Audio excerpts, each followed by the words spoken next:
Mesdames et messieurs, bonsoir. Merci de votre présence très nombreuse, elle nous va droit au cœur. Bonsoir Laurent Mauvigny. Sois une fois encore le bienvenu parmi nous, très cher Laurent. Et vous ne nous en voudrez pas, j'espère, cher public. Nous allons nous tutoyer. L'exercice voudrait que nous vous voyons, mais je crois que c'est la 322e fois que tu viens à la librairie et à un moment ça aurait manqué de naturel. Donc nous avons préféré nous tutoyer pendant cet exercice. Un immense merci Laurent d'avoir accepté notre invitation.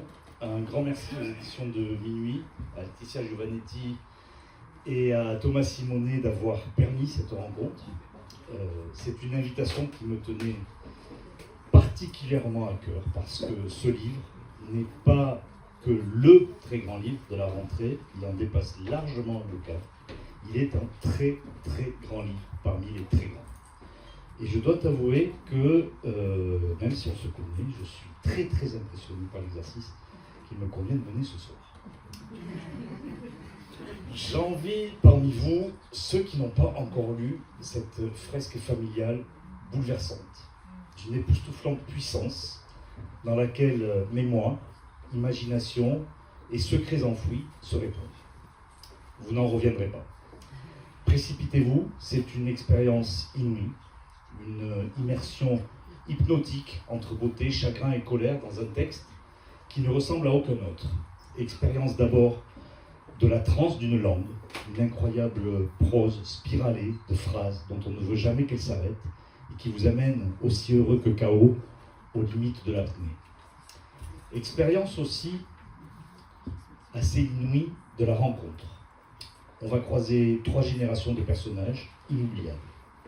Des femmes d'abord, Marie-Jeanne, la préposée aux confitures et aux chaussettes à repriser, et sa fille, Marie-Ernestine, la pianiste empêchée. Sans parler un petit peu plus tard de Paulette, la petite vendeuse et plus si affinité, qui travaille à la maison Claude, et sans oublier, bien évidemment, Marguerite, sur laquelle nous allons revenir très vite. Inoubliable personnage masculin aussi. Firmin, le patriarche au sourire aussi édenté que ses ongles sont noirs. Florentin Cabanel, tout droit sorti d'un portrait qui pourrait être peint par Ingres. Et puis Jules, un peu ballot, maladroit, pas très à l'aise dans son corps, un peu empêché. Jules et ses 2 Marguerites en boutonnière. Toute une galerie de personnages, ou de cutéreux, aussi beaux que méprisables, parfois, mais surtout aussi complexes qu'attachants. Ils sont déjà les Nana, Gervaise, Thérèse, Denise et autres Charles de notre 21e siècle. Inoubliables aussi parce qu'on va passer du temps en leur compagnie, 750 pages, c'est pas rien. Oui, c'est un pavé, mais c'est pas grave. Parce que d'abord, ça peut se lire comme un feuilleton. Mais surtout parce qu'au bout de 50 pages, vous savez que vous êtes en train de lire un roman qui a l'évidence immédiate d'un classique, que ces classiques du 19e ou du 20e qui ont façonné tous les lecteurs que nous sommes ici réunis ce soir. D'ailleurs, cette filiation, elle est assumée. Les Rougon-Macquart ne sont pas loin dans ce livre, mais on va croiser aussi nos passants. On va penser à Balzac, à Flaubert, comme nom, à Proust, voire même à Aragon. On y reviendra. Et les écrivains ne sont pas les seuls à être convoqués. La lumière dorée qui caresse la surface des champs, le fouillis bleu et jaune grêlé d'abeilles des paysages d'été, les déjeuners à l'ombre des tilleuls et la grâce mauve des glycines ne sont pas sans évoquer les tableaux de Monet. Là où des nuits d'étoiles vert citron ou jetant un ciel d'un bleu profond presque noir se déploient à la manière d'un Van Gogh. Et puis il y a la musique. Bach, Chopin, Brahms. Pourtant, s'il était une musique, ce livre, ce serait peut-être plus une chanson. Le temps des cerises, peut-être. À moins que ce ne soit une rengaine de Brel, ou mieux encore, une chanson de Barbara à son piano. Parce qu'il y a un piano dans ce roman. Et qu'il est, je crois, un personnage à part entière. Vous savez, de ces pianos désaccordés que l'on trouve dans ces vieilles maisons de famille abandonnées, au même titre que les commodes, dont on ne peut s'empêcher d'ouvrir les tiroirs pour fouiller tout un bric-à-brac de vieilles dentelles, médailles et autres photos jaunies, sur les traces d'une histoire familiale dont on a hérité de quelques bribes, au gré d'allusions et d'anecdotes. Et il est là, le projet tout entier de ton livre. Car cette histoire de famille, c'est l'histoire de ta famille, matériau de base un peu fuyant sur lequel tu as construit un roman. Marie-Jeanne et Firmin Proust sont tes arrière-arrière-grands-parents. Marie-Ernestine et Jules, tes arrière-grands-parents. Et Marguerite, ta grand-mère. Je te cite, « C'est parce que je ne sais rien ou presque rien de mon histoire familiale que j'ai besoin d'en écrire une sur mesure, à partir de faits vérifiés, de gens ayant existé, mais dont les histoires sont tellement lacunaires et impossibles à reconstituer qu'il faut leur créer un monde dans lequel, même fictif, ils auront une existence. » Dès lors, c'est un classique revisité et hyper contemporain qui s'offre à notre lecture, avec l'apparition d'un narrateur à la première personne, qui vient s'immiscer, sorte de double narratif de Laurent Mauvigné, et qui déroule subtilement les arcanes de ce même roman en construction sous nos yeux, son projet, ses rouages, ses limites, ses hypothèses, ses impasses, comme un work in progress de la fiction, ou tout simplement la fabrication littéraire en œuvre. Et on va découvrir que ce projet va plus loin, qu'il vient surtout de loin, qu'il tourne autour de cette question qui te taraude, qui traverse ton œuvre, qui nous taraude, nous, les fils de suicidés. C'est comprendre le geste de nos pères. Tu avais 16 ans lorsque le tien a mis fin à ses jours. Ce projet, il est alors de reconstituer ce passé familial dans lequel reposent peut-être les origines du geste fatal paternel, comme le résultat d'une sorte de logique silencieuse et implacable depuis avant sa naissance et qui aurait traversé les générations, depuis Marie-Ernestine et Jules jusqu'à Marguerite. Alors ce soir, si tu le veux bien, on va ouvrir ensemble les tiroirs de la vieille commode, enfoncer les touches du piano et faire résonner avec toi les voix du passé dans cette maison vide devenue un immense monument. Et comme tu as incorporé énormément de références communes appartenant à notre imaginaire collectif, l'histoire familiale va se transformer aussi en une histoire française jusqu'à l'os, qui pourrait être aussi la nôtre, celle de nos familles, galaxie d'intimité qui se télescope à la grande histoire, celle du quotidien de nos campagnes d'avant la Grande Guerre, avec ses majuscules tonitruantes comme une charge de cavalerie, celle de l'histoire des femmes dans notre société, celle des odeurs de boue et de mer des tranchées de 14-18, celle des héros, ou pas, de Verdun, celle des gueules cassées et celle des tondus, celle de nos beautés et de nos vilainies, celle aussi de notre mythologie nationale. Mais revenons à ton histoire familiale, et ce sera ma première question. Cette histoire familiale dont tu as fait un roman, tu écris, page 45, « C'est ça, je ne fais que du roman ». Et c'est déjà beaucoup, ça, c'est déjà énorme de faire un roman, surtout un roman de 750 pages, sur une maison qui plus est vide. C'est quoi cette image de la maison vide? De quoi elle est le nom, cette maison vide, Laurent Mauvigné? Est-ce que c'est la métaphore de l'écriture? Je sais pas. Est-ce que ça marche? Oui, ça marche. Je sais pas, c'est difficile de parler après tout ça.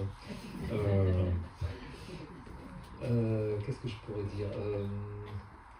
Quand j'ai écrit, je me souviens que quand j'ai écrit que du roman, j'ai beaucoup hésité avec le que.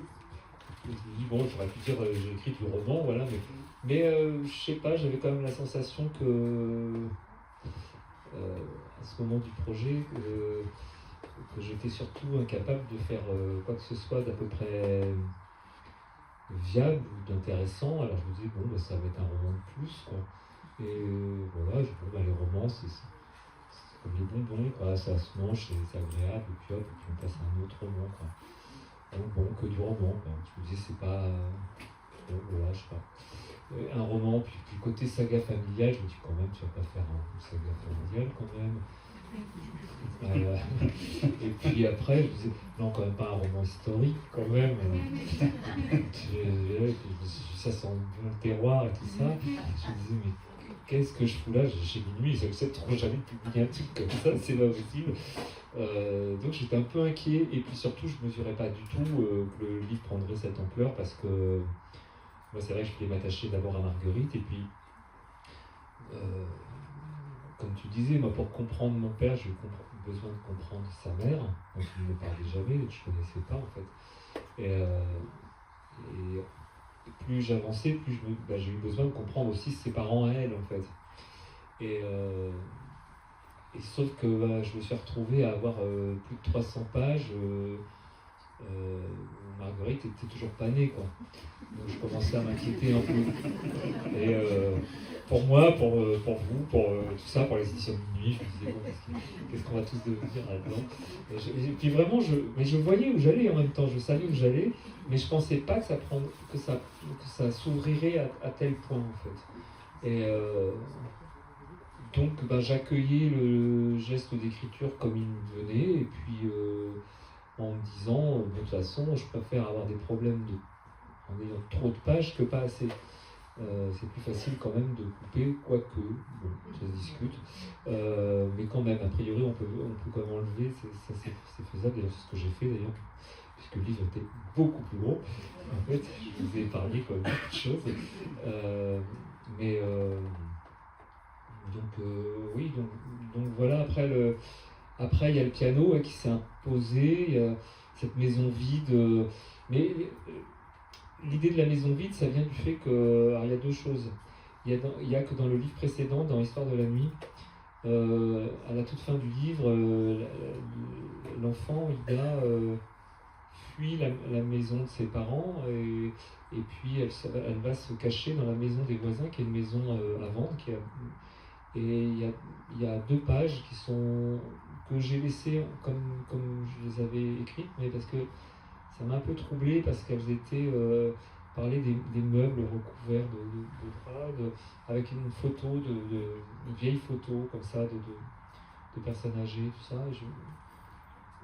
Et en retravaillant, j'aurais pu faire plus court sur ça, puis vraiment ce moment-là a résonné très étrangement en me disant tiens, c'est bizarre, c'est pas dans le livre ça.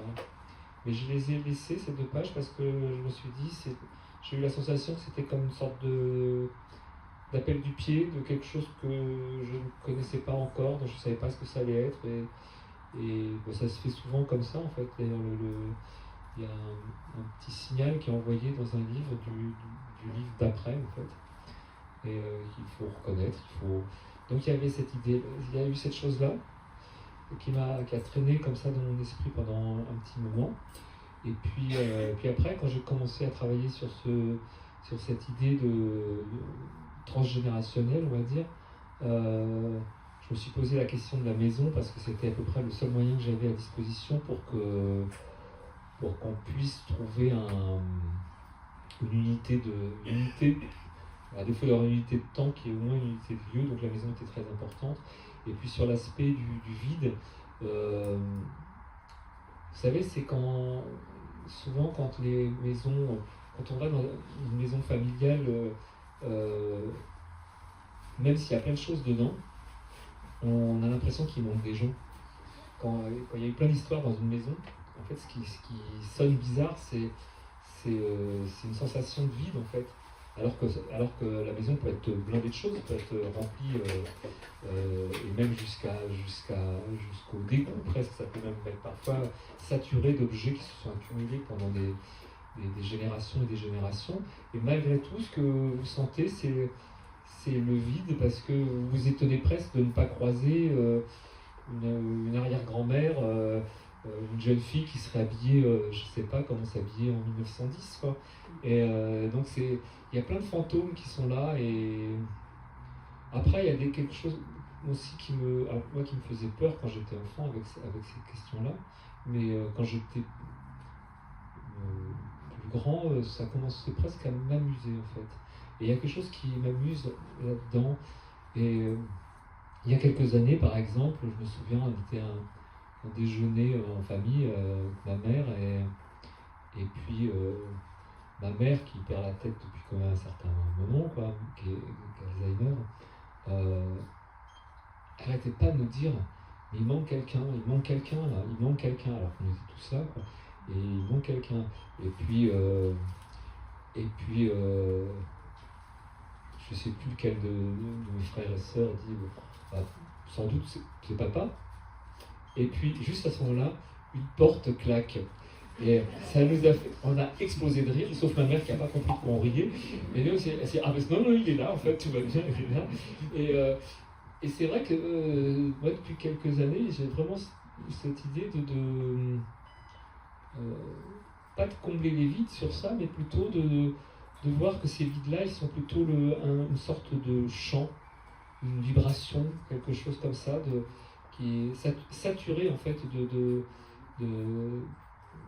présence, pas seulement de nos fantômes, mais aussi de ce qu'ils ont vécu dans nos maisons.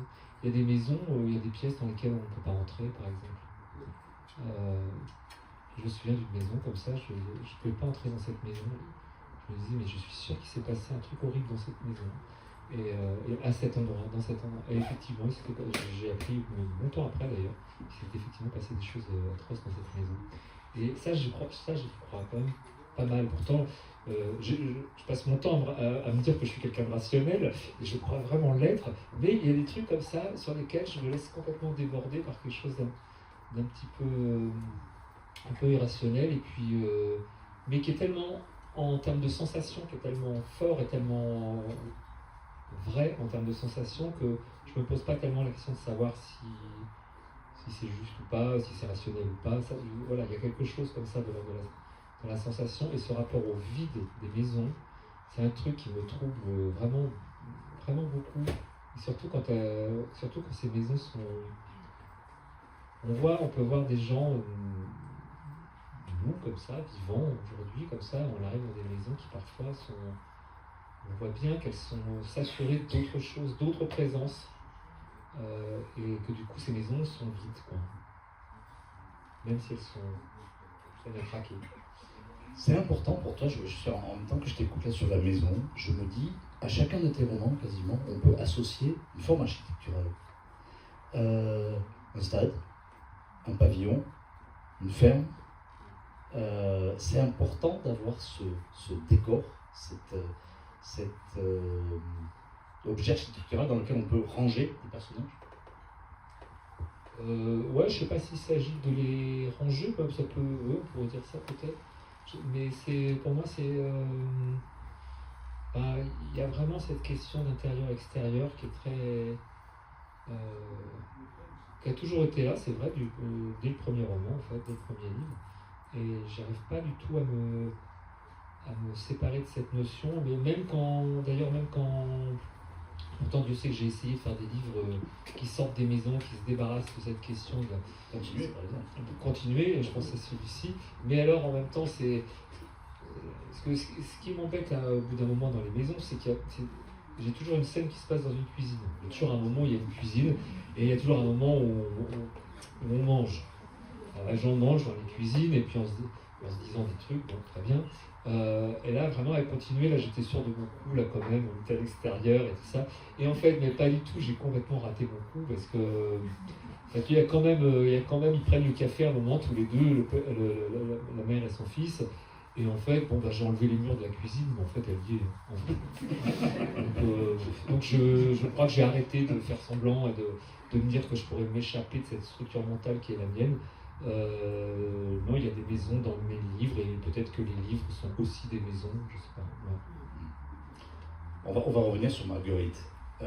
Marguerite et le vide, pour le coup, parce que Marguerite, le narrateur, va ouvrir un tiroir, va trouver des photos, et ces photos, elles ne sont pas vides, mais presque. C'est-à-dire que Marguerite, on n'a pas son visage. Son visage a été enlevé. Marguerite, tu ne sais pas grand-chose d'elle. Tu nous as dit tout à l'heure, au bout de 350 pages, Marguerite n'était toujours pas née. C'est celle par qui le roman est arrivé, sur laquelle tu as eu le moins d'éléments. Non, parce que ceux d'avant, c'était encore plus compliqué. Pour les plus vieux, plus évidemment, plus on recule, plus c'est quand même compliqué.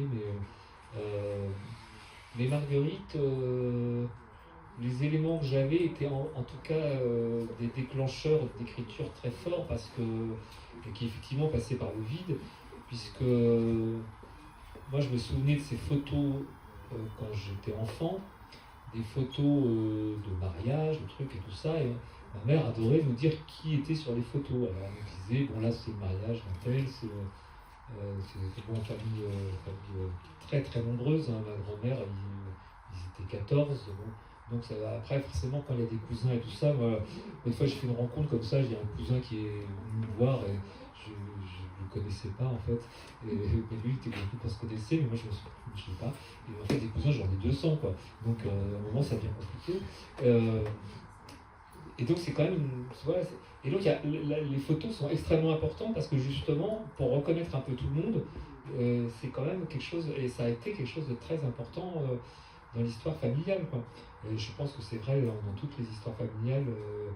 Et peut-être que justement, dans la ruralité, ce côté famille nombreuse, etc., on a quand même besoin de reconnaître un peu qui est qui. Et c'est vrai que quand elle me montrait ces photos, moi il se trouve que j'étais malade quand j'étais enfant, vers 8-9 ans, et du coup j'ai passé beaucoup de temps avec ma mère, et comme je m'ennuyais, souvent elle me montrait les photos, on revoyait encore les mêmes photos, elle me racontait les histoires des uns et des autres, des gens qui étaient gentils, ceux qui l'étaient moins, etc. Et puis il y avait quand même quelques photos où il y avait ce personnage qui était une femme dont le visage était systématiquement découpé. Mais alors découpé, ça moi c'était ça, que je me souviens vraiment de ça, pas découpé à la va-vite, hein, découpé de manière hyper précise, avec le col je me souviens, les cols étaient respectés, par exemple, c'était pas du tout... c'était... c'est limite si on n'avait pas découpé les mains, vous voyez, pour pas qu'il y ait un bout de... Alors, mais c'est vraiment le coup comme ça. Puis il y avait une photo qui n'était pas découpée et qui était juste au stylo. Alors celle-ci, j'ai vraiment essayé de voir, je n'ai rien. Et puis ce qui est fou, c'est qu'il y a quelques années, un jour, j'ai recherché ces photos et j'ai jamais réussi à les retrouver. Alors, j'en ai parlé avec une de mes sœurs il n'y a pas longtemps, je me dis, mais j'ai rêvé ou quoi? Mais il y avait ces photos, je les ai... Parce que je me méfie de moi quand même, c'est ce que je fais comme métier quand même, donc il faut se méfier de ces gens-là. Vous savez, il y a ce truc qui dit que quand il y a un écrivain dans une famille, la famille est foutue. Donc je me méfie quand même un peu.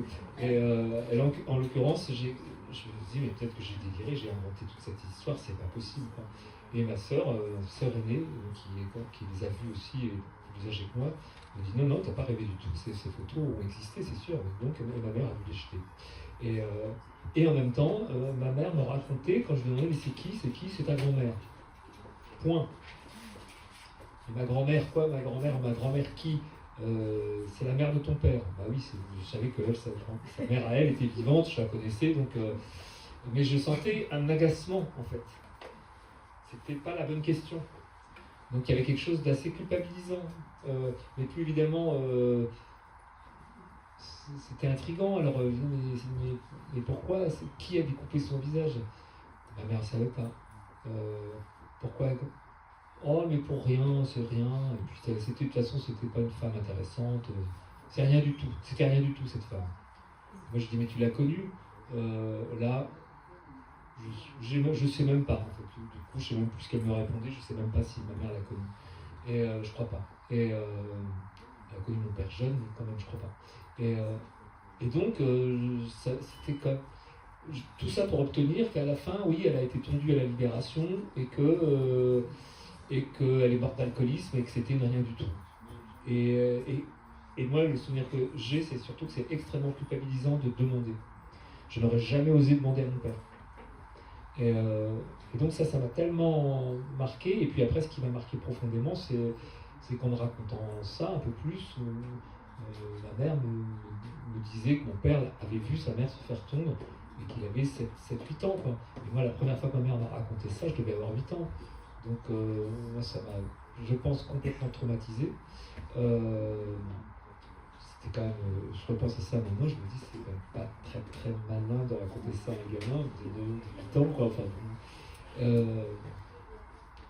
et ces histoires, je les ai tellement vécues intensément, avec une telle force que du coup, ils se sont gravés en moi comme des souvenirs.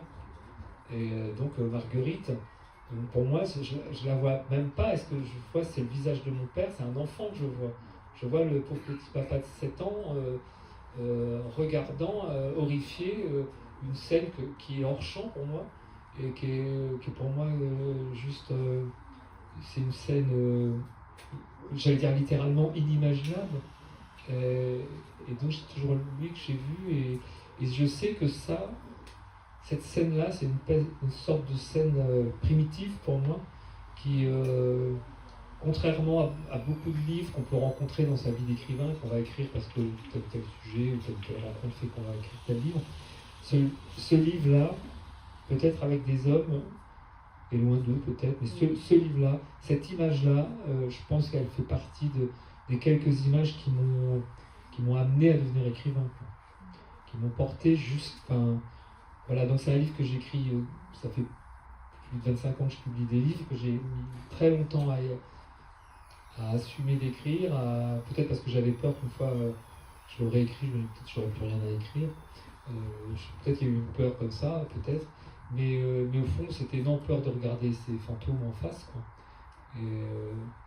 Mais c'est un livre, quoi, qui vraiment m'attend depuis longtemps. J'ai y venir. Tu as déclaré ce roman, je l'ai tellement attendu. Tu as eu ce sentiment-là. Ah oui, Est-ce qu'il a eu un pouvoir libérateur? Parce que tu parles aussi, c'est un livre sur la circulation des secrets, puisqu'il y a d'autres secrets qui vont venir aussi des autres aïeux. Et tu parles de libération. Est-ce que c'est pour toi te libérer, mais aussi libérer la génération future de la patate chaude de l'histoire familiale? Tu parles aussi de la patate chaude de l'histoire familiale. J'en sais rien, honnêtement, je sais pas. Je crois plus finalement que, au fond, si c'est pour libérer quelqu'un, c'est pas tellement moi aujourd'hui, c'est plutôt pour libérer l'enfant que j'ai été, en fait. Ce livre, c'est un enfant qui l'a écrit. Ouais, c'est vrai que je le dis souvent, et je le pense parce que par exemple la maison est beaucoup plus petite dans la réalité que dans le livre. Tout est XXL dans le livre, mais parce que c'est un regard d'enfant, en fait. Et le monument aux morts et tout ça, je l'ai revu il n'y a pas très longtemps, il est en fait assez différent de comment je l'ai décrit dans le livre, mais peu importe, tout est en réalité beaucoup plus petit, quoi. Un peu comme une fois j'étais retourné dans mon école maternelle, et quel choc. Quel choc. Et là c'est un petit peu ça, et donc pour moi j'avais besoin de retrouver en l'écrivant le livre, j'avais besoin de retrouver cette hauteur d'enfant qui paradoxalement fait que tout est plus grand, en fait. Et que tout ce qui est effrayant est encore plus effrayant, que les adultes ont quelque chose de encore plus fou dans la réalité. Et pourtant Dieu sait qu'ils en tiennent des jeunes couches quand même. Dans le regard d'un enfant, je trouve, les enfants regardent avec une espèce d'acuité, et ils sont bien plus sérieux que nous quand même. C'est quelque chose dont tu avais conscience, ce regard d'enfant, pendant que tu écrivais? Ah oui, ouais. Ah non, mais ça, pour moi, c'était très net, parce que c'était très net dans mon enfance aussi, quoi. Il y a quelque chose que j'essaie pas de retrouver d'ailleurs, je vais dire de retrouver, mais c'est pas ça, quelque chose à quoi j'essaie de me relier, qui est vraiment la justesse de ce regard d'enfant, qui n'est pas un regard enfantin, qui est vraiment le regard d'enfant.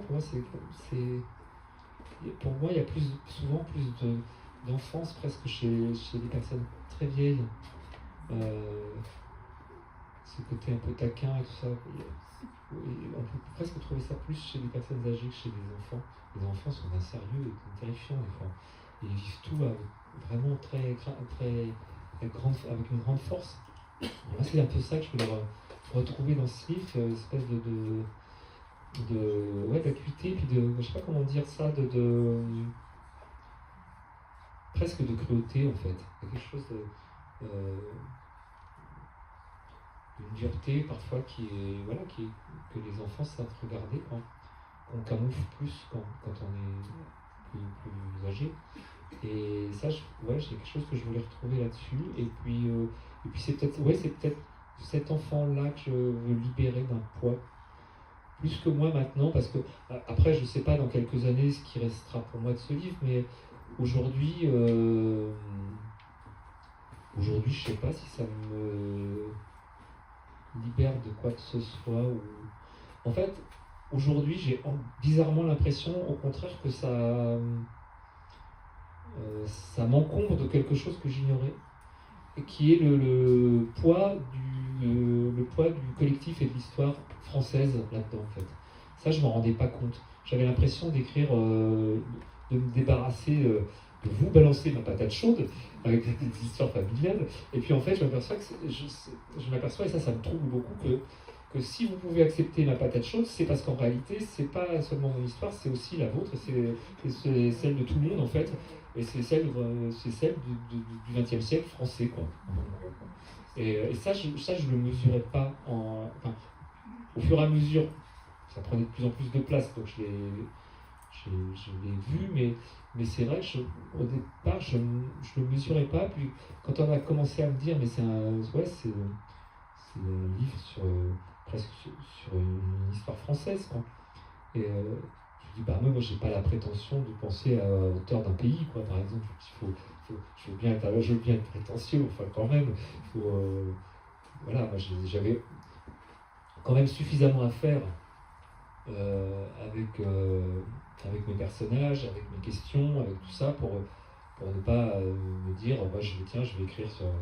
Mais c'est vrai que ces personnages croisent la Première, croisent la Seconde Guerre mondiale, croisent tout un tas d'événements qui font que ces événements-là, on est tous traversés par ça. Et puis, plus je retardais, plus j'avançais là-dedans, plus ces événements, par exemple, quand on veut écrire sur la Première Guerre mondiale, on est obligé de regarder la littérature, on est obligé de regarder le cinéma, on est obligé de regarder de quoi notre mémoire collective est faite. Et notre mémoire collective, elle est faite, certes, des monuments aux morts qu'on a pu voir quand on était enfant, mais elle est aussi faite de livres, de films, justement, ça, quoi. Justement, il y a ce 14-18, alors déjà, il y a quelque chose que je trouve très réussi, c'est que tu traites de 14-18 et de 39-45, et l'une ne va pas sans l'autre. Et ça, c'est assez original. Mais la question de 14-18, moi j'ai beaucoup pensé à Aragon. Tu n'en reviens pas. Et puis les Cheneuses. Ce sont des deux auteurs auxquels tu as pensé quand tu as... Bah oui, bizarrement oui, parce qu'on pourrait pas... c'est pas forcément deux auteurs qu'on va forcément associer comme ça, Aragon et les Cheneuses.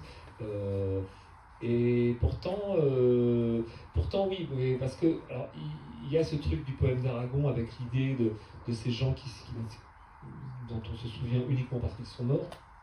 Tu n'en reviendras pas, ce poème. Et puis chez Schnoz, il y a quelque chose qui me... il a été obligé de se poser la question en écrivant sur 14, comment on fait pour écrire alors que le sujet est lessivé, essoré, qu'on l'a vu et revu et lu dans tous les sens. Qu'est-ce qu'on peut bien rajouter de plus on se dit, il n'y a plus de livre possible sur cette image-là, sauf que 14-18 est presque devenu un genre à part entière, c'est presque un genre littéraire. Il n'y a pas seulement la littérature de guerre, il y aurait la littérature de guerre 14-18.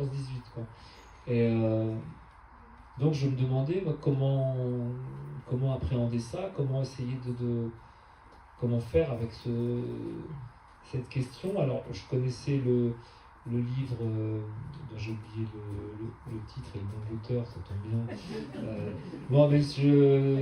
Mais je sais pourquoi je l'ai oublié, c'est qu'en réalité le livre n'est pas fameux. Non mais vraiment, c'est un livre des années 20, mais c'est un livre qui est vachement important, qui est important historiquement parce que c'est le livre qui a parlé des femmes pendant la guerre, qui a vraiment vu comment les femmes ont travaillé dans les champs, etc. Donc c'est un livre qui est important historiquement, mais littérairement, franchement, on peut s'en passer. Vraiment. Oui, c'est ça, c'est Les Gardiennes, oui. Oui, il y avait le film de Beauvoir, et c'est ça, c'est Les Gardiennes, tout à fait.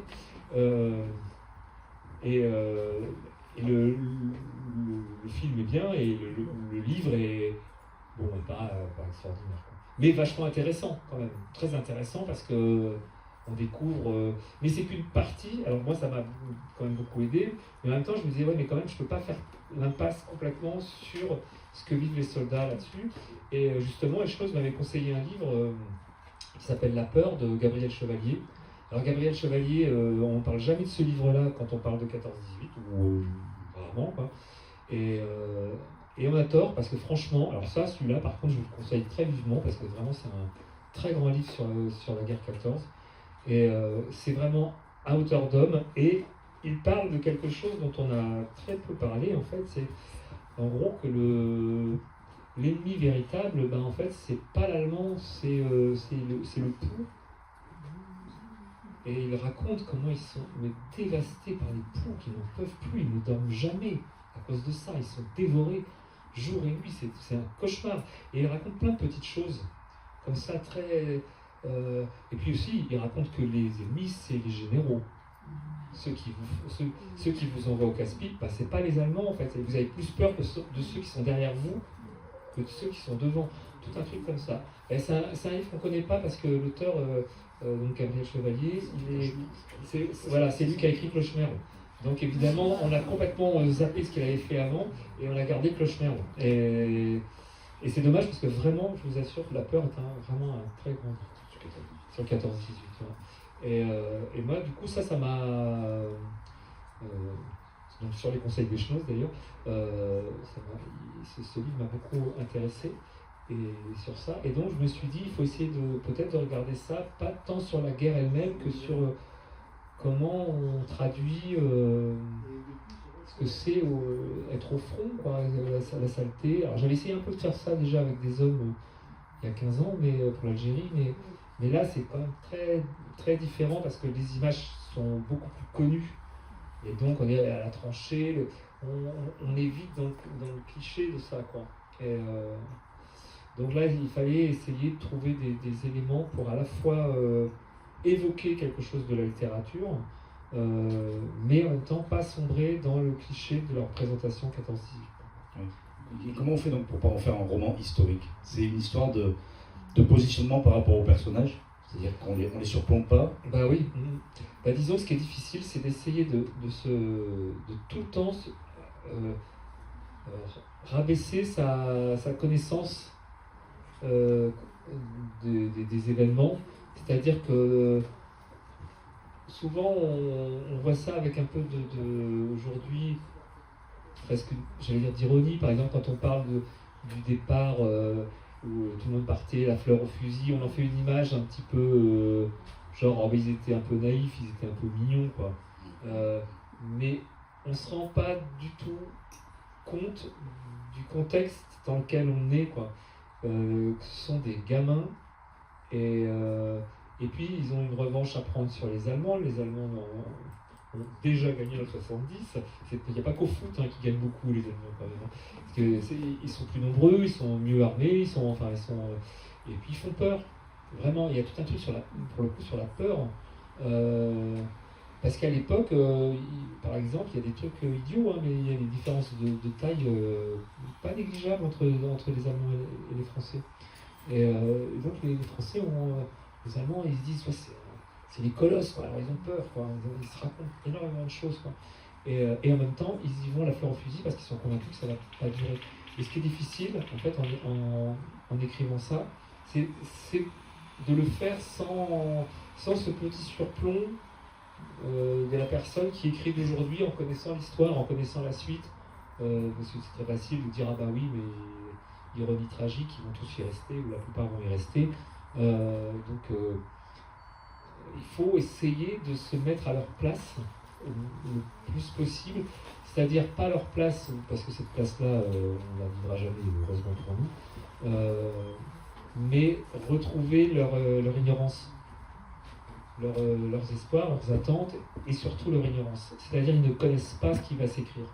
Et ça, c'est très très difficile. Mais c'est vraiment la condition pour ne pas sombrer dans le roman historique, et puis aussi faire attention justement aux masses de documents qu'on peut avoir, à l'excès de documentation par exemple sur les vêtements, alors il y a des solutions littéraires, par exemple Claude Simon a très bien fait ça, qui est d'avoir un récit un peu halluciné. Par exemple, faire des descriptions longues mais très, très nerveuses, en accumulant des détails plutôt que des vues d'ensemble, plutôt des détails comme ça, des choses qui vous sautent à la gueule. Et ce qui permet comme ça d'avoir une impression presque qui devient irréelle. Et ça permet de sortir du côté roman historique un peu classique, on va dire. Mais ça interroge aussi du coup les limites de la fiction. C'est-à-dire qu'il y a cette scène incroyable quand Jules rentre de permission, où tu dis je bute, je n'y arrive pas, je ne peux pas décrire ce moment, je ne peux pas écrire ce moment. Alors c'est une question justement d'honnêteté par rapport au lecteur, c'est une question de pudeur. Alors, je ne crois pas à la thèse de la pudeur, parce qu'à côté de ça, il y a la scène de la nuit de noces qui n'est pas pudique du tout. Donc je ne mets pas ça sur le compte, mais c'est plutôt sur les limites de la fiction, et il faut savoir accepter ces limites-là. Alors, en même temps, je dis non pour la pudeur, mais en même temps, c'est un petit peu lié quand même. C'est-à-dire que c'est beaucoup plus difficile. Alors là, c'était beaucoup plus difficile de trouver de la documentation sur qu'est-ce que c'est 5-6 jours de permission en 14-18. Il y a très peu de choses là-dessus. Y compris d'ailleurs pour ceux qui ont écrit, qui ont témoigné, je le vois tout ça, Barbus, il l'évoque, mais ça tient en 2 lignes, quoi. En fait, ils ne racontent pas ce qui se passe chez eux, parce que leur récit est sur la guerre. Et donc, c'est assez difficile de trouver des choses un petit peu complètes là-dessus. Et puis, en fait, quand j'ai essayé de refaire un petit peu vraiment tout ce trajet, et vraiment, j'étais tellement avec Jules, je voyais tellement la chose se faire, en fait. Je le vois arriver la nuit, comme ça, il est fatigué, ça fait une journée qu'il est dans les trains, qu'il marche, etc. Et il arrive, et puis je les vois aussi, eux, en train de l'attendre. Ça, je vois tout ça très bien. Je dis pas que je l'écris très bien après, mais en tout cas, je le vois très bien à ce moment-là. Et puis, je vois Jules, et vraiment, je le vois comme ça, il est à ma droite, je suis devant la maison, je vois très bien tout, j'y suis, quoi. Et puis, je vois Jules passer devant, et je sais pas pourquoi, je n'arrive pas à le suivre. Il y a quelque chose qui me freine, il y a un obstacle. Donc je le vois partir, mais comme si on était au cinéma, j'étais la caméra, je vois comme ça, tac, et puis la caméra resterait là, et on voit le personnage rejoindre la maison. Et sauf que je ne suis pas une caméra, même si je fais tout pour essayer d'avoir des focales différentes, etc., des questions focales. Et donc je me dis, mais pourquoi je le laisse filer comme ça? Une fois qu'il est à la porte, je vois la silhouette des autres qui l'accueillent, ils le prennent et la porte se ferme. Et moi je suis dehors, c'est froid, c'est le soir, c'est janvier, merci les gars. Et je vois bien que je ne vais pas y arriver. Je ne peux pas entrer. Et alors, ma première réaction, ce serait de me dire, mais je vais forcer un peu le truc, et puis je vais entrer, puis voilà. Et ma deuxième réaction, c'est de me dire, mais si je ne peux pas entrer, il y a peut-être une raison. Alors j'essaie de trouver la raison. Je me pose la question de la pudeur. Je me dis, oui, peut-être, c'est peut-être la pudeur, parce que, effectivement, les embrassades, peut-être les larmes, peut-être tout ça, j'ai rien à faire là-dedans, c'est entre eux, ils veulent pas que je vienne. Puis très vite, j'imagine le lendemain. Je dis, ah ça, le lendemain, par contre, je vois. Je me dis, mais alors, donc je zappe la soirée et la nuit. Ça fait quand même beaucoup. Et puis je me demande, au fond, je me demande pourquoi. Et en fait, ce que je me dis maintenant, c'est que si je peux pas, c'est qu'en réalité, ça sert pas le récit, en fait. Tout simplement, c'est que ça sert pas le récit. C'est-à-dire que la question de la pudeur, effectivement, par exemple, la scène de la nuit de noces de Marie-Ernestine, elle est totalement impudique et dure, mais je ne pouvais absolument pas en faire l'économie parce qu'elle est vraiment, pour moi, le socle sur quoi tout le livre repose. Elle est totalement fondatrice. Alors que ces retrouvailles, c'est pas ça ça va pas être si important que ça. C'est important pour eux, entre eux, mais pour nous et pour le récit, ça ne l'est pas. Donc en fait, je n'ai pas à entrer là, ça ne nous regarde pas en fait. Ce qui nous regarde, c'est par contre quand Jules se retrouve le lendemain avec sa femme et sa petite enfant qu'il ne connaît pas, et qui se promène et qui va aller comme ça retrouver son hameau, son village, et et qu'il va voir qu'il y a des croix, des jeunes voisins qui sont morts, qu'il va voir que le deuil est partout, en fait, quoi. Et ce que lui sait, mais quand même, il va le mesurer encore, et puis et il va mesurer aussi que si lui n'est pas mort, en fait, en réalité, il n'est plus indispensable non plus, quoi. Donc ça devient important. Donc là, je me dis, oui, allons-y. Mais et ça revient, là, les images reviennent tout de suite. Dès que quelque chose veut se dire, ça ne bloque pas. Et quand ça bloque, maintenant, c'est vraiment parce que il y a des raisons pour lesquelles ça bloque. C'est jamais totalement gratuit, en fait. Il y a un personnage dont on n'a pas encore parlé, justement, c'est Marie-Ernestine. Un personnage et un objet. Parce que quand on rentre dans cette maison, il y a bien évidemment cette commode, sur laquelle on a sorti les photos trouées, et il y a un piano. Un piano. Tu me parles de ce piano? Alors le piano. Le piano. Le piano.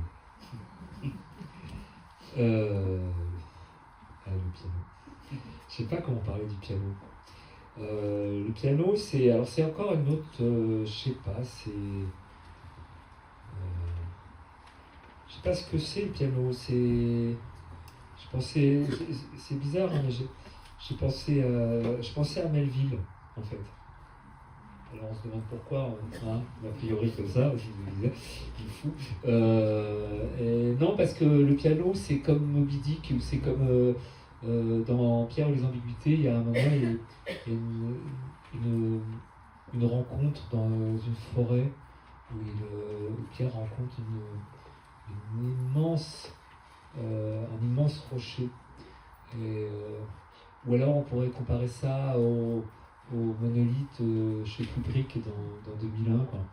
Il y a pour moi quelque chose d'un objet comme ça qui impose par sa présence une sorte de volonté d'absolu. C'est pour ça que c'était très important pour moi, en commençant par l'enfance de Marie-Ernestine, de parler de son rapport à Dieu, de parler du couvent, de la peur qu'elle a eue de Dieu, de la façon dont elle s'est approchée de la figure de Jésus en se disant que ce serait comme plus dans une proportion plus acceptable pour elle, moins effrayant que Dieu. Et au fond, il y a un moment quand elle comprend que la religion ne marchera pas avec elle, que ça ne marchera pas, qu'elle ne sera jamais à la hauteur de ça, mais son désir d'absolu, il est là. Et d'un seul coup, la musique apparaît. Et pour moi, la musique apparaît comme une sorte... oui, elle entre en religion d'une certaine manière avec la musique.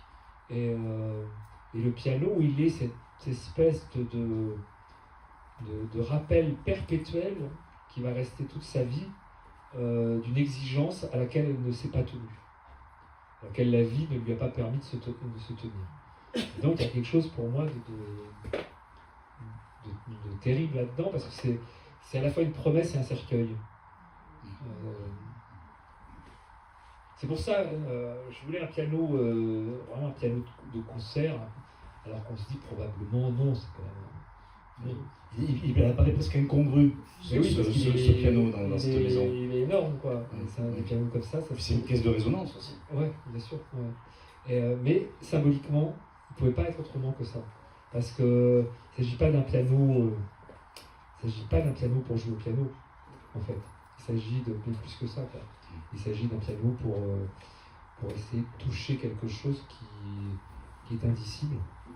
Et d'ailleurs, à tel point que c'est comme ça que Marguerite, dans son enfance, écoutera le piano.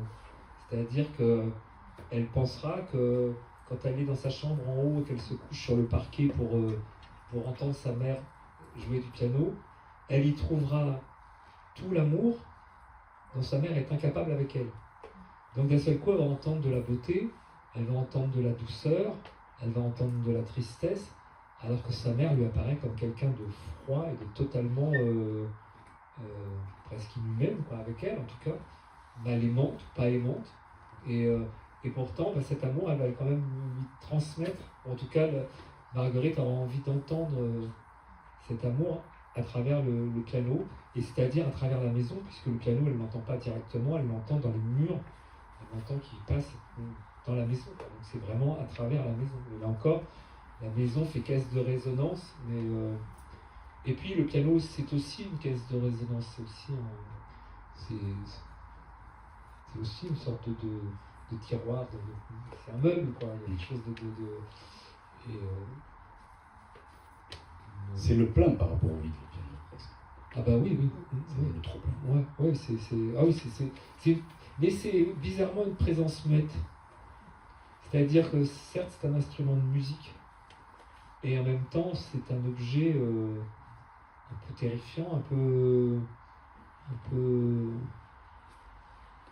Je sais pas si vous avez déjà vu comme ça des vieux pianos un peu laissés à l'abandon dans des maisons, c'est des vrais cercueils quoi. Moi je trouve ça terrible. Je trouve ça un truc.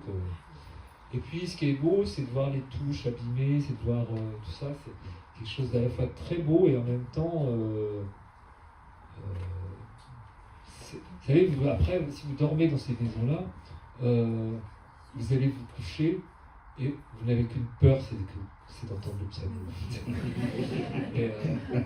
et vous finissez par l'entendre. Hein. Vous finissez par l'entendre. C'est vrai. Il y a la musique, il y a aussi la peinture. Moi, j'ai eu plein de tableaux dans ce livre, comme une histoire de l'art qui défilait entre réaliste et impressionniste. Si tu devais d'ailleurs donner une couleur à ce roman, parce qu'on a eu un débat avec il y en a qui ont l'évidence du jaune, d'autres qui ont l'évidence du bleu. C'est surprenant ça. C'est vrai. Ça me surprend plus. Ouais. D'accord. Donc c'est le jaune. Je sais pas, parce que alors le jaune, alors il y a un truc avec le jaune, dans tous mes livres, il y a un objet jaune. Enfin, je sais pas pourquoi. Là il y en a plusieurs, parce que du coup, parce que moi je n'avais pas vu le jaune, et alors du coup je me suis amusé à côté. Ah oui, quand même. Ouais. Il y a des murs jaunes, il y a des théières jaunes. Alors les murs jaunes, par exemple, le papier peint jaune, alors ça c'est une référence presque explicite à ce court livre de la... alors ça je regrette de ne pas retrouver le titre parce que c'est un livre génial sur cette femme, ça s'appelle le papier jaune d'ailleurs je crois. On va demander au libraire. Au vrai. C'est un livre anglais, je crois, et c'est l'histoire d'une femme qui est séquestrée qui est un peu séquestrée par son mari. On lui veut tellement de bien qu'on l'empêche de sortir de chez elle. C'est un livre magnifique. C'est un livre très court. Mais tu vois qui est jaune. Ça ne doit pas être ça, peut-être je me trompe. Le papier peint jaune, mais ça, oui. Mais je suis sûr. Non, mais ça se trouve. Je ne veux pas te poser de colle, mais je t'assure que ce livre existe. Je ne vais pas rêver. Et c'est un livre vraiment très très bien. En tout cas, moi qui m'a marqué. Mais faut vérifier, faut chercher. Et donc tu as pris plaisir comme ça, à t'inspirer de ces tableaux ou c'est en fait, c'est venu comme ça. L'enterrement du patriarche, c'est quand même l'enterrement à Ornans. Ah, c'est l'enterrement à Ornans. Puis là, pour le coup, c'est vraiment la séquestrée, pas du tout le papier peint. Non, si, le papier peint jaune. Ouais, la séquestrée, c'est ça. Voilà. Ouais, Charlotte Perkins, ouais, c'est ça. Ouais. Et ça, je le conseille. C'est un bon libraire, c'est très bien. Vous notez le libraire. Voilà, vous pouvez y aller, vous pouvez commander. Même en recommander, c'est ça. Et donc oui, là j'avais quand même une petite inquiétude, c'est que vraiment, je me demandais, tiens, un enterrement un petit peu en grande pompe comme ça, au début du XXe siècle, ça se fait comment quoi. Et je trouvais des choses, puis en même temps, je trouvais rien de très très satisfaisant. Alors j'ai fait comme je fais toujours quand je trouve pas dans la documentation classique, on va dire, historique et autres. Je vais dans la fiction et je vais dans les images. Et dans les images, je vais dans la peinture et on trouve tout, en fait. L'histoire de l'art littéraire, musical, pictural nous donne tout ce dont on a besoin. Heureusement que ça existe parce que c'est comme ça qu'on connaît le monde, en fait. Beaucoup plus que par le reste, vraiment. Je veux dire, si on n'avait pas eu Zola à Balzac, qu'est-ce qu'on saurait du 19e siècle? Pas grand-chose en vrai.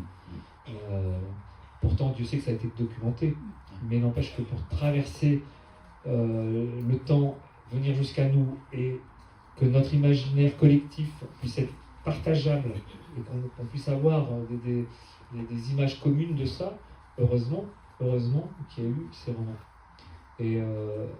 Et ces peintures. Et là, par exemple, effectivement, là, comme je galérais vraiment, je suis allé revoir Enterrement en Ange, j'ai regardé une description écrite. Je me suis servi aussi d'une description écrite de l'enterrement, parce qu'il y a des choses que je ne savais pas nommer. Et là, je me suis documenté sur le tableau. J'ai travaillé à partir de ça. Après, c'est vrai que c'est quelque chose que j'aime faire en général, ce que je fais plus ou moins dans tous mes livres. Mais par exemple, effectivement, la nuit, par exemple, décrire la nuit, si on décrit les étoiles, les étoiles c'est jaune dans un ciel bleu nuit, on peut, mais enfin, c'est pas terrible quand même. Hein, faut bien avec moi que, bof, c'est pas avec ça que je vais vous tenir 700 pages. Puis moi, le but, c'est que vous lâchiez pas le truc. Moi, je veux que vous, à la fin, vous soyez encore là, quand même. Puis moi aussi, je veux avoir envie d'être là à la fin aussi, et de ne pas m'ennuyer avant. Donc, par exemple, si je réfléchis à la nuit, je me dis, mais qu'est-ce que c'est la nuit? Alors, c'est pareil, à un moment, j'essaie vraiment de me rendre le plus bête possible, en fait. C'est-à-dire que sur toutes les questions que je me pose, je me dis que je ne sais pas.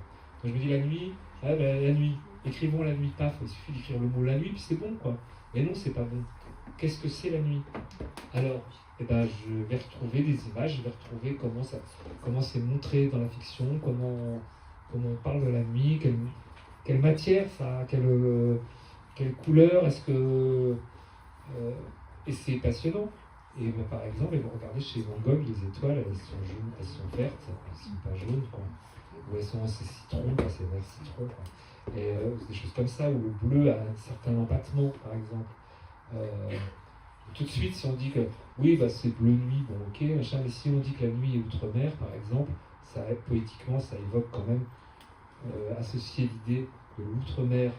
On pense forcément à la mer, on pense forcément au lointain, et ça traduit des choses qui sont poétiquement plus justes et plus un petit peu suffisamment décalées pour qu'à la fois on les reconnaisse et qu'en même temps elles nous emmènent ailleurs.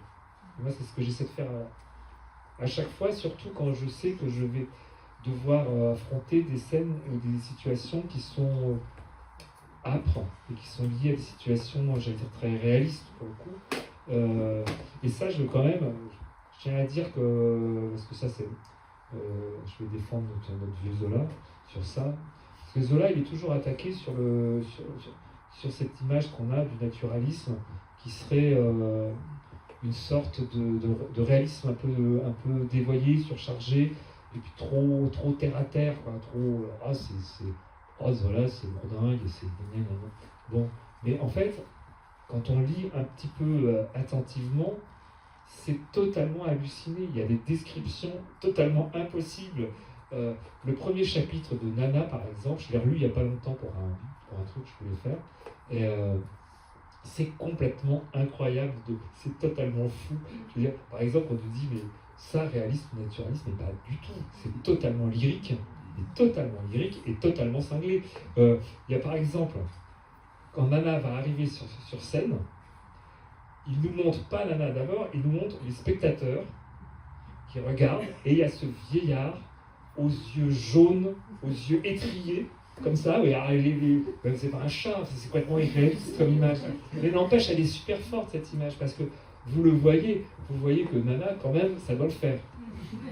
Voilà. Et la comparaison avec les yeux du chat est folle, quoi. C'est complètement. Et puis dans une écriture totalement emballée, quoi. C'est un truc. Bon, ça, par exemple, moi, ça me sert énormément, parce que je me dis ça, je peux le relier à des. Voilà, tout à l'heure, quand je parlais de Claude Simon, par exemple. Pour passer plus par le détail que par le plan large, ça permet pareil de créer des espèces d'hallucinations qui vont pouvoir un peu déréaliser et en même temps être hyper précis tout en déréalisant les choses dont on veut parler.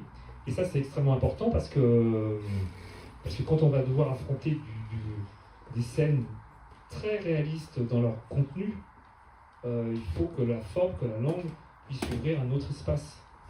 Donc là, la peinture, la citation littéraire ou autres sont pour moi vraiment très très utiles, quoi.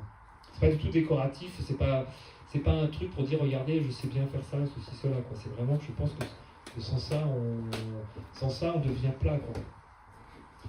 Il y a quelque chose aussi que j'ai beaucoup aimé, c'est que tu utilises, je sais pas trop comment le formuler, une espèce d'anticipation temporelle. Tu annonces les choses avant qu'elles ne se produisent. Et ça donne beaucoup de relief et d'ombre à ton roman. Je pense notamment, on sait que Jules va mourir à la guerre, avant même qu'il ne rentre de permission. Et ça c'est formidable, parce que ça veut dire que l'ombre de la mort, elle enrobe toute la relation avec Marie-Ernestine, par exemple. Alors, et ça, je trouve ça très touchant. En fait. Pour moi, ça c'est très très très important. Ça. D'abord pour dire qu'effectivement les choses elles sont déjà jouées, en fait. Tout est déjà joué. Donc ça c'est très important. Et puis il y a aussi une autre raison plus technique pour moi, qui est une fois encore pour fuir le roman un peu historique, ou le roman le roman à faux suspense, parce que c'est des trucs que je déteste, avec ces espèces de grosses ficelles où on vous dit rien, puis on vous fait croire que le type il va revenir en pleine forme, et puis on vous fait 3-4 péripéties, et il est mort, oh mon Dieu, et tout ça, quelle surprise. Alors on peut s'amuser à ça de temps en temps, je dis pas, je le fais aussi, c'est pas la question, mais ça me paraît très artificiel en fait de faire ça, et très... c'est du suspense un peu à bon compte, quoi. Je trouve ça un peu facile, quoi. Ça me paraît beaucoup plus juste humainement, et beaucoup plus émouvant, dire bon, lui il va mourir. Je ne vous dis pas comment. Vous voyez, par contre c'est ça le truc, je ne dis pas comment, je ne vous dis pas quand. Je me dis mais ça, c'est pas la peine de nous raconter des bobards, ce que Jules il va pas s'en sortir. Et donc déjà, Jules, si vous le savez ça, quand vous le voyez arriver avec sa petite boutonnière en amoureux, il est voilà, il y a quelque chose de plus émouvant, de plus touchant, parce que moi, par exemple, quand je l'écris avec sa petite boutonnière et tout ça, moi je sais qu'il va mourir, et au fond c'est ça qui m'émeut. Donc je vois pas pourquoi je priverais le lecteur de cette émotion-là, puisque je sais que c'est celle-là qui me tient moi quand j'écris. Donc je me dis, ça il faut absolument, c'est ça que je veux partager en réalité. C'est pas de vous faire croire que Jules va s'en sortir, c'est pas le plus important. Le plus important, c'est que cet homme amoureux, il va suivre sa vie et jusqu'à sa mort, et que nous on va l'accompagner, c'est tout. Et la question après, c'est qu'il faut quand même à l'intérieur de ça créer suffisamment d'attente, je dis pas de suspense, mais plutôt d'attente, pour que on découvre comment les choses se passent, comment sa vie arrive à son terme, quoi. Et encore, d'ailleurs, on le sait à la toute fin, puisqu'on a une version officielle, la version héroïque, et puis bien après, on a une autre version de sa mort, par exemple. Et sans que je dise vraiment laquelle est la vraie, quoi, mais on peut s'en douter, en fait. Il y a un autre livre auquel j'ai pensé, je ne sais pas si c'est voulu ou pas, c'est Le silence de la mer. Et c'est pas neutre. Parce que Le silence de la mer, c'est les éditions de Nuit, qu'on pense à cet officier qui joue du bac, qui est la musique. Ouais. Et alors je ne sais pas si c'était voulu, si j'ai raison, si c'est moi qui fantasmé, et si c'est voulu, qu'est-ce qu'il faut y voir? Oui, vas-y.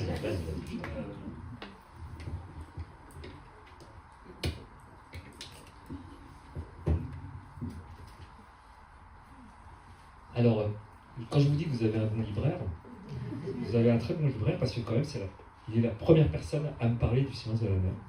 Et merci, parce que quand même, je me demandais quand est-ce qu'enfin on m'en parlerait. Parce que vraiment, je me disais, mais c'est quand même fou, personne ne le voit, personne ne l'a dit, personne, ni dans la presse, ni pour l'instant en librairie. Personne. Alors que je me dis, pourtant j'ai quand même tout fait, même pour un peu le gommer, tellement ça me paraissait... C'est né d'une discussion avec Martine. Oui, Martine, j'aimerais qu'on applaudisse Martine, parce que c'est né d'une discussion.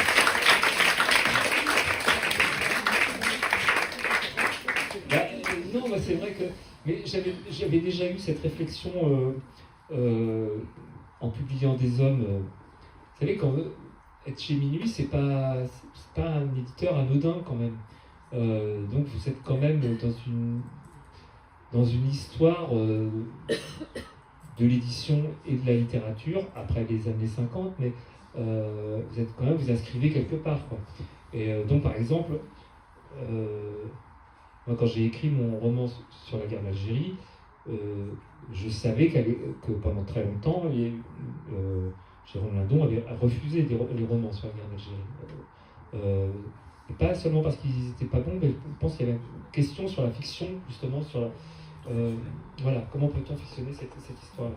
Donc moi, ça a été, en l'écrivant, ça avait été une vraie question. Et au contraire, pour le coup, ça s'était très bien passé avec les éditions sur ça. Et parce que justement, pour eux, ils l'avaient vu comme une forme presque dans ce rapport à cette histoire d'Algérie qui a été aussi importante pour cet éditeur qui a quand même été très, très actif sur cette question de la guerre d'Algérie, qui a publié quand même notamment La Question dans Réaleg, et puis vraiment beaucoup de choses, et moi qui m'ont servi dans l'écriture. Donc bon, c'est vrai que j'y étais allé, et puis finalement ça s'était fait, très bien, tout ça. Et là, quand même, il se trouve que bon, ma grand-mère s'appelle Marguerite, alors pour moi c'est impossible d'évoquer Marguerite sans penser à Duras. Je suis biberonné à Duras quand même depuis tout petit. Et puis donc évidemment le silence de la mer. Et que j'ai relu avant de commencer La Maison Vide, le silence de la mer, je l'ai relu 3 fois. Je l'ai relu 3 fois en essayant de comprendre, parce que c'est un récit qui a un parcours un peu particulier, et même encore maintenant, il y a encore des gens pour attaquer ce livre en trouvant que c'est presque un récit collabo. Il y a même des gens, alors bon, c'est ce qui m'énerve, mais il y a des gens qui disent ça parce que c'est un Allemand cultivé et qu'on sent une sorte de volonté pacifique dans ce texte. Et moi, j'ai pas, il ne s'agissait pas de pasticher ou de faire quoi que ce soit autour de ce livre-là, mais quand même de m'imprégner de cette question des corps aussi, comme ça, des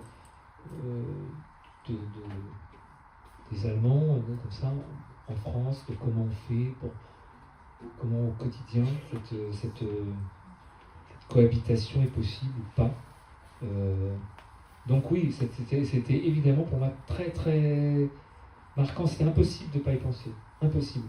Et la question était plutôt d'essayer de m'en détacher, et pourtant en retravaillant le livre, je me disais, ben non, c'est quand même là, en fait, c'est là. C'est pas possible de... Justement, c'est la maison vide, j'ai beau avoir changé, c'est comme là, en fait.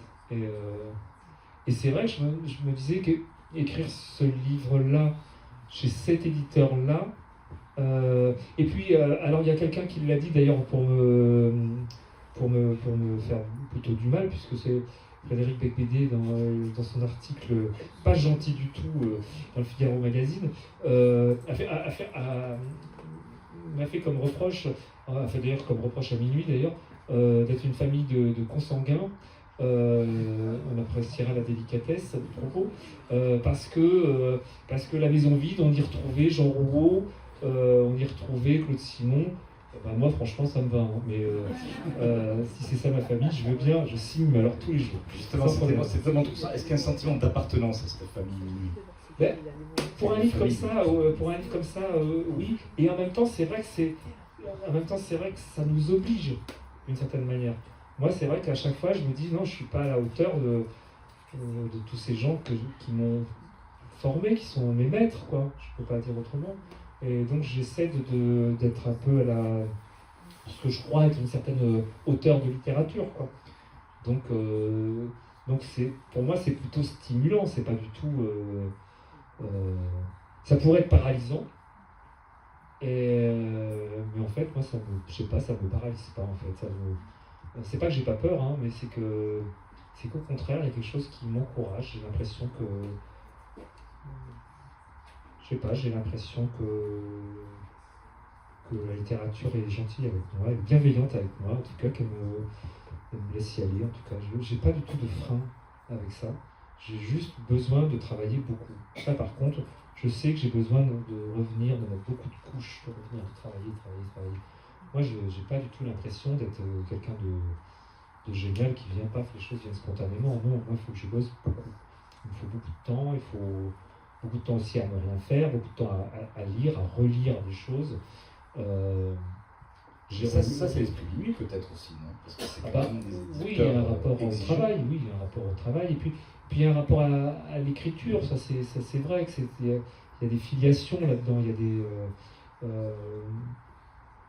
mais qu'on pourrait trouver déjà dans d'autres auteurs avant, d'ailleurs, avant même l'existence de Minuit. Mais c'est vrai qu'on ne peut pas écrire un livre comme ça chez cet éditeur-là en se disant qu'on commet un acte neutre. Ça, c'est sûr. Ça, par contre, c'est sûr. Oui. J'ai 10 000 questions, mais je vois le temps qui passe et je pense que vous serez nombreux à vouloir vous faire dédicacer vos livres. Peut-être une dernière sur... J'en aurais deux. Dans ce livre, ce que j'ai aimé aussi, c'est ce qu'on voit. On voit l'évolution des femmes dans la société à travers deux personnages. Marie-Jeanne et puis Paulette. Et on voit petit à petit 14 qui passe là-dessus. Et ce que je trouve très emblématique, par exemple, c'est cette préposée aux chaussettes à repriser et aux confitures qui n'a un prénom qui ne devient une personne que après 14, quand elle devient la patronne. Là, pour le coup, j'ai aussi pensé au poème d'Aragon parce que en fait, elle a même un prénom et un nom quand elle meurt. C'est parce qu'on voit sa tombe, d'un seul coup on découvre qu'elle a un nom.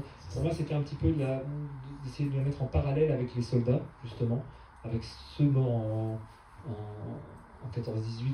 Et là, je pensais évidemment à Aragon, et avec l'idée que, effectivement, il ne reste que des noms sur des plaques, en fait, quoi. Et dans son cas à elle, c'est... Au début, elle est l'ombre de son mari, alors de manière très soumise, très comme ça, avec quelque chose d'un peu péjoratif, un côté chaussettes à repriser, confiture et tout ça. Et puis, la guerre, même si elle la transforme encore en une autre fonction, c'est quand même une fonction plus noble, puisqu'on l'appelle la patronne. Et puis, au fur et à mesure, comme ça, elle prend une place, elle prend une existence. On s'aperçoit que c'est pas du tout quelqu'un d'effacé, c'est pas du tout quelqu'un qui n'a pas d'idée. Au contraire, on comprend ce que en fait Firmin lui savait depuis le début, c'est qu'en réalité Firmin, quand il avait une bonne idée, c'est que sa femme lui avait soufflé comme ça. Moi, on n'attend pas 14-18 pour s'en rendre compte. Non, tout à fait. Et puis ça, c'est un truc que j'ai tellement vu dans les campagnes, c'est un truc qui m'a toujours fait beaucoup rire, quoi. Comment les hommes un peu bourrus comme ça aiment bien faire croire qu'ils sont les chefs, et alors qu'en fait, la petite femme effacée derrière, etc., en fait, c'est elle qui dit non, faut pas faire ça, faut faire ça, quoi. Et puis le monsieur aime bien faire croire que c'est lui qui a pensé ça tout seul, en fait.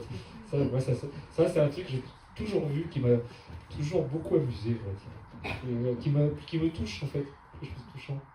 Et donc oui, il y avait ça, et puis le personnage de Paulette, de l'autre côté, vraiment qui bascule du côté des années, à partir des années 40, vers les années 50, vers la modernité, qui est en gros l'idée simple, c'est... Alors ça, pour le coup, j'ai lu aussi beaucoup de textes là-dessus, qui est une sorte de rapport à la prostitution qui est apparu dans les années 30, en fait, qui est de dire de toute façon, nous appartenons aux hommes, on ne fait pas ce qu'on veut de notre corps, donc puisque ne nous appartenons pas, on va inverser le truc, quoi. D'accord, mais maintenant vous allez payer, en fait. Puisque je suis un objet, vous allez payer l'objet que vous voulez. Et ça, c'est vraiment un mouvement de fond, et qui est quand même, on va dire, presque une sorte de préambule à 68, au désir d'émancipation, au féminisme et tout ça, quoi. Donc c'est quelque chose, effectivement, d'un point de vue générationnel, mais il y a une génération un peu grise, comme ça, entre ces femmes très liées à leur fonction dans la famille, la maison, etc. Et puis, cette libération des années 60, il y a entre les deux une génération qui est un petit peu ouais, qu'on passe un peu sous silence, qu'on voit pas trop, qui est un petit peu entre les... qui a essayé quelque chose. Mais ce qui est vrai aussi pour les hommes, d'ailleurs, ça je l'avais vu justement pour la guerre d'Algérie, les hommes c'est-à-dire ceux qui n'ont pas fait 68, mais qui sont un peu la génération presque d'avant, ou les grands frères en tout cas, sont les premiers par exemple à avoir déserté. Ils ont commencé à boire de la bière plutôt que du vin. Tout un tas de choses qui ont changé, mais qu'on n'a pas vraiment vu, alors qu'en fait ça s'inscrit dans un mouvement qui est profond et qui passe vraiment à travers la Seconde Guerre mondiale, quoi. Donc ça, c'est vrai que moi, pour le personnage de Paulette, pour moi, il est très important, ce point de vue-là. Ouais, je trouve que c'est un magnifique personnage. Et qui fait comprendre beaucoup de choses, je pense, sur l'évolution de société. Ben oui. Peut-être une toute dernière, si je peux me permettre. Florentin Cabanel, on n'a pas parlé de Florentin. J'adore ce personnage. Une correspondance magnifique. Alors, Cabanel, pour le coup, il s'appelle Cabanel parce que j'ai pris... c'est marrant parce que tu parlais d'Ingres tout à l'heure. Et en fait, j'ai choisi son nom parce que c'est le nom d'un peintre académique de la fin du 19e. Très... pas un mauvais peintre d'ailleurs, mais très académique, quoi. Et il avait quelque chose comme ça, un peu florentin au début, un peu... Et ses cheveux, voilà, ouais. Comme ça, très... Le beau gosse version 19e. J'adore ce personnage. Oui, il est super, je l'aime beaucoup aussi. Parce qu'il a accompagné tout le livre. Et j'allais dire, il a accompagné la mauvaise conscience du livre, en fait. À la fin, c'est un homme qui est... Je pense à Dorian Gray, par exemple, des choses comme ça. Cet homme, à la fin, il est totalement détruit. La dernière fois, on le voit, c'est à l'enterrement de Marie-Ernestine, où on l'aperçoit, c'est juste un gros monsieur complètement détruit, et alors qu'il a été ce beau jeune homme. Mais c'est comment le 19e siècle, ce siècle suranné de dentelle, etc., a été détruit au 20e siècle par deux guerres atroces, et comment à la fin on se retrouve dans une modernité qui est quand même pas toujours souriante, quoi. Sans vouloir idéaliser le 19e siècle pour autant, mais quand même c'est deux univers quand même très... Il y a une bascule qui passe pour moi à travers ce personnage-là, à travers l'écriture aussi. Par exemple, la phrase est plus écrite presque au début qu'à la fin. À la fin, c'est plus saturé, ça va plus vite, etc. Et Cabanel, pour moi, il rentre un peu là-dedans. Et il rentre dans cette chaîne, tu l'écris d'ailleurs. Il fait aussi partie de cette chaîne de personnages qui amèneront quelques années plus tard au suicide d'un père. C'est très romanesque, ça. Ah bah oui. C'est bien qu'on C'est bien. Je vous propose qu'on passe à la... Voilà. Que vous puissiez rencontrer directement... Laura, merci beaucoup. C'était formidable. C'est toujours un plaisir de t'avoir pour inviter. La séance de signature aura lieu au rez-de-chaussée. On vous servira un petit coup de jurançon, bien évidemment. Merci. Merci.